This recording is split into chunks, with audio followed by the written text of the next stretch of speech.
Baik, Assalamualaikum warahmatullahi wabarakatuh.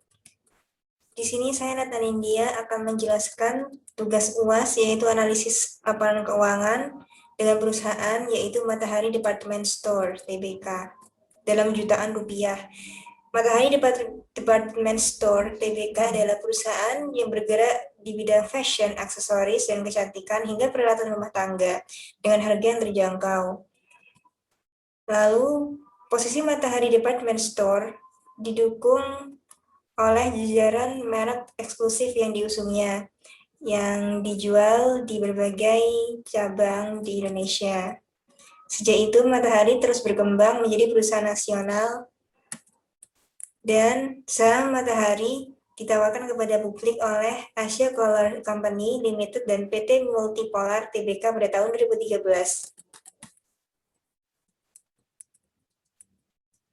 Visi perseroan adalah Matahari ingin tidak hanya menjadi jaringan department store yang terbesar dan terpercaya, tetapi juga menjadi pilihan utama konsumen Indonesia dalam mendapatkan semua kebutuhan fashion mereka. Melakukan analisis laporan keuangan, laporan tahunan. Yang pertama ada laba operasi dan laba non-operasi. Maka didapatkan hasil bahwa penjualan, laba operasi, dan laba non-operasi, maka dilakukan analisis common size terhadap laba, yaitu hasilnya adalah sebagai berikut. Didapatkan di laporan laba rugi. Yang mana dari sini terlihat bahwa laba operasi berkisar 17%, yang mana hal ini sangat mempengaruhi bagi laporan keuangan perusahaan. Dan juga selain itu ada yang poin yang B, penghasilan komprehensif, di mana penghasilan komprehensif ini didapatkan 13,6%, yang mana mengindikasikan bahwa Matahari memiliki sistem manajemen yang bagus sehingga masih mendapat penghasilan pajak penghasilan komprehensif.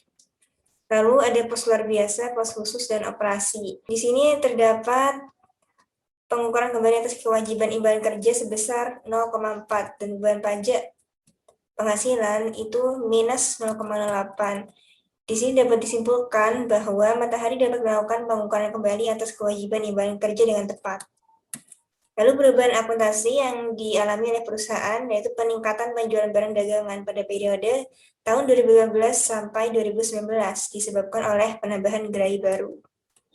Perseroan juga telah berekspansi dengan penambahan gerai baru. Lalu beban tangguhan yang mungkin dialami oleh Matahari Department Store itu adanya amortisasi beban yang ditangguhkan sebesar 56.958 dalam jutaan rupiah. Sehingga bagi calon investor, mengetahui beban tangguhan perusahaan merupakan hal yang penting karena dengan begitu, investor dapat mengetahui kondisi perusahaan dan dapat memutuskan akankah menanamkan modal atau tidak.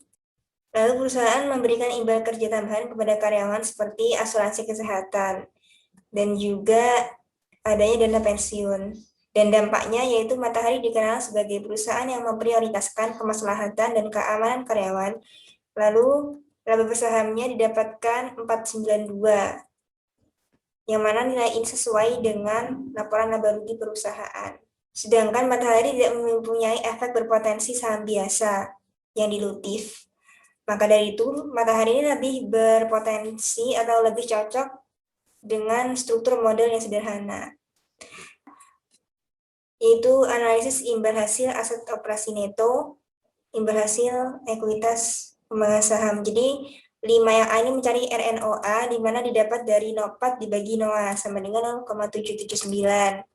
Ini didapatkan dari laporan laba rugi dan juga laporan posisi keuangan, yang mana berdasarkan laporan tersebut RNOA-nya sebesar 78%.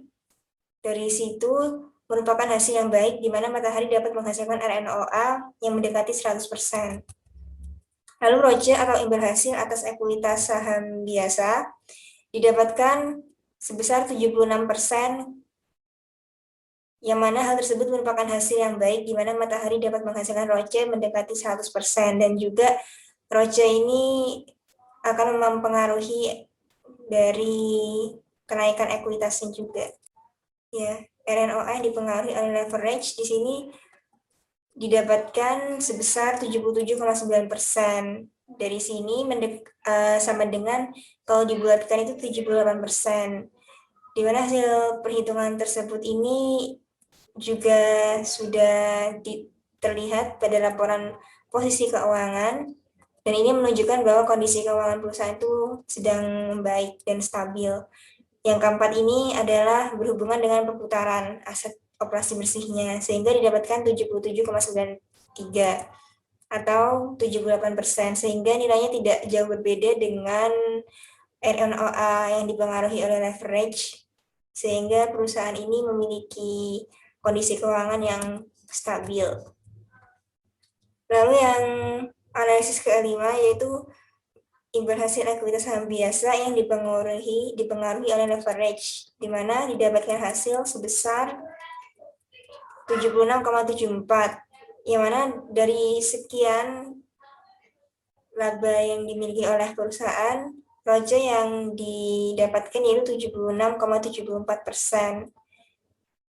Sehingga kondisi perusahaan tersebut juga memiliki kondisi keuangan yang baik sehingga dapat memberikan imbal hasil yang mendekati 100%. Hubungan analisis likuiditas, liabilitas jangka pendek. Jadi yang pertama ada rasio lancar, yang mana rumusnya aset lancar dibagi liabilitas jangka pendek sehingga terdapat hasil yaitu 1,05, yang mana ini nilainya sangat bagus, di mana untuk membiayai liabilitas jangka pendek, perusahaan dapat menjamin aset lancarnya lebih dari yang dimiliki perusahaan dapat menjamin aset lancarnya untuk membiayai liabilitas jangka pendeknya lebih besar.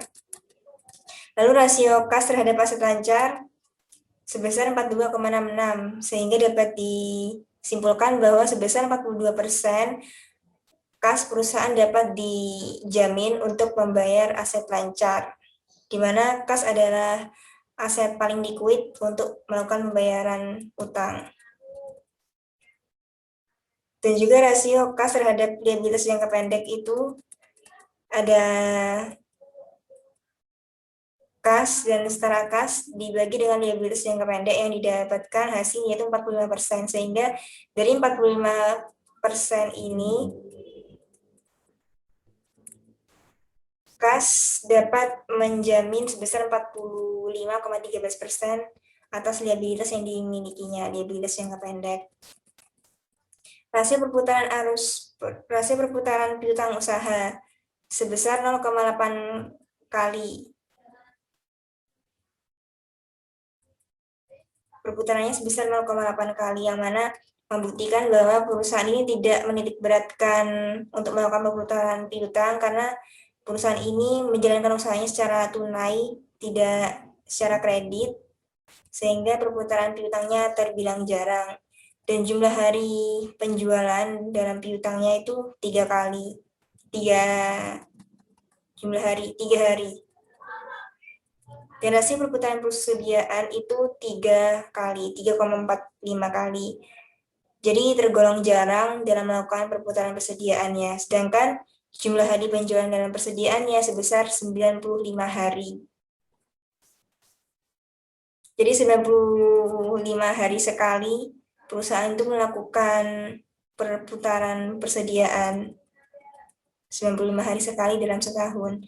Sedangkan rasio cepat ini kas dan setara kas ditambah efek yang diperdagangkan ditambah piutang usaha dibagi dengan liabilitas jangka pendek didapatkan hasil 0,48. Sehingga dari sini akan didapatkan hasil bahwa 48% dari kas ini dapat dijamin untuk membiayai liabilitas jangka pendeknya, kas dan juga piutangnya. Lalu juga ini ada rasio arus kas, ada total liabilitas terhadap ekuitas yang mana liabilitasnya senilai 1,7 yang membuktikan bahwa liabilitasnya lebih besar daripada ekuitasnya sendiri. Lalu ini adalah analisis common size. dapat dilihat bahwa aset yang nilainya paling besar adalah aset tetap, kas, dan setara arus kas, dan juga persediaan. Hubungan laba dan beban tetap. Jadi beban tetapnya ini ada beban keuangan, beban bunga, dan pembayaran dividen. Sehingga rasio laba terhadap beban tetap yaitu 1,3, di mana perusahaan ini masih dapat menghasilkan laba meskipun adanya beban tetap. Jumlah kali perolehan bunga ada laba tambah beban pajak dan beban bunga, di mana jumlah kali perolehan bunganya sebesar 45,32, yang mana hasil tersebut didapat dari laba dikurangi beban pajak dan bunga. Di sini Matahari dapat menekan biaya-biaya demi memaksimalkan laba yang diperoleh. Lalu ada rasio arus kas terhadap beban tetap diperoleh 2,18, yang mana perusahaan masih dapat mengelola arus kasnya sehingga beban tetapnya dapat ditekan sehingga arus kasnya menjadi lebih besar dibandingkan beban tetapnya. Lalu ada analisis poin yang ke poin E yaitu current ratio. Ada cash ratio juga sebesar 45% dan juga ada quick ratio sebesar 70%, di mana didapatkan dari laporan posisi keuangan. Dan ini juga working capital to total assets ratio sebesar 3,1%. Lalu nomor 8, menurut penulis, Matahari ini merupakan perusahaan yang telah maju pesat sejak beberapa dekade terakhir, karena perusahaan ini adalah yang sangat disukai oleh masyarakat. Namun tetap ada kekurangannya, yaitu jumlah liabilitasnya justru lebih besar daripada jumlah modal, yang mana modal itu atau ekuitas seharusnya memiliki jumlah yang lebih tinggi untuk menunjang pembayaran liabilitasnya. Namun kalau liabilitasnya lebih besar dan mayoritas asetnya itu berasal dari liabilitas, maka perusahaan akan kesulitan untuk melakukan pembayaran atas liabilitas yang dimilikinya, sehingga kreditor harus memberikan kebijakan yang ketat kepada perusahaan Matahari ini, karena hak aset yang dimilikinya mayoritas berasal dari liabilitasnya. Tapi di sisi lain, investor ini dapat mempercayakan sahamnya kepada Matahari, karena Matahari memiliki ROI yang bagus dan imbal hasilnya yang dimiliki juga cenderung stabil, sehingga investor dapat mempercayakan modalnya untuk ditanamkan di Matahari Department Store. Sekian dari saya, kurang lebihnya mohon maaf. Wabillahi taufiq wal hidayah. Wassalamualaikum warahmatullahi wabarakatuh.